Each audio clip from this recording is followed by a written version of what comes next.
California में आइंदा माह पाबंदी के पेश नज़र फ्रांसीसी रवायती खुराक फ़ुआ के शायकीन इन दिनों रेस्टोरेंट्स का रुख कर रहे हैं और शेफ्स बतख के जिगर से तैयार की जाने वाली इस खुराक को उम्दा तरीकों से तैयार करके ग्राहकों को पेश कर रहे हैं।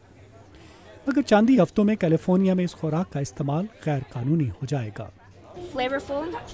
बहुत जायकेदार, कुछ पका हुआ सा और खस्ता स्याह चॉकलेट की थोड़ी सी मिठास, ये बहुत मज़ेदार है। फ़ुआ की तलब में इजाफे के पेश नज़र शेफ उज़ाया सलोन इसकी मदद से ग्राहकों के लिए डिशें तैयार कर रहे हैं। मगर जब रेस्टोरेंट के अंदर कुछ लोग इसका मज़ा उठा रहे हैं तो कुछ लोग बाहर बतखों पर जुल्म के खिलाफ एहतजाज कर रहे हैं।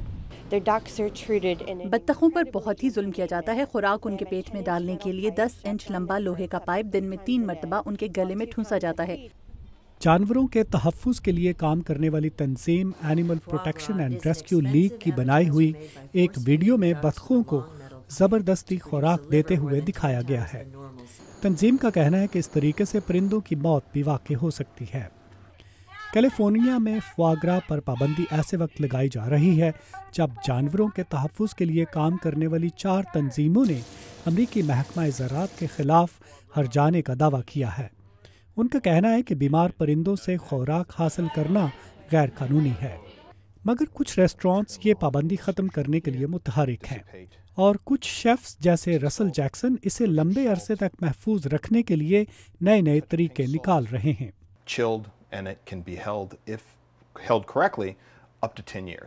वो कहते हैं कि मुर्गियों और टर्कीज को भी तो खुराक के लिए मोटा किया जाता है। इस पाबंदी का मतलब है कि आप एक परिंदे को इसकी आम खुराक से ज्यादा नहीं देंगे। जंगली टर्की तो सिर्फ 4 से 7 पाउंड वजनी होती है। आप सोच सकते हैं कि क्रिसमस डिनर पर जो टर्की आप खाएंगे वो सिर्फ 5 से 7 पाउंड की होगी। और पाबंदी के पेश नज़र कैलिफोर्निया की एक कंपनी ने मशहूर फ्रांसीसी खुराक का नेमुल बदल तैयार कर लिया है। मगर फ़ुआ के शायकीन 1 जुलाई से पहले इसकी लज़्ज़त का भरपूर फ़ायदा उठाना चाहते हैं। नदीम याकूब, उर्दू VOA।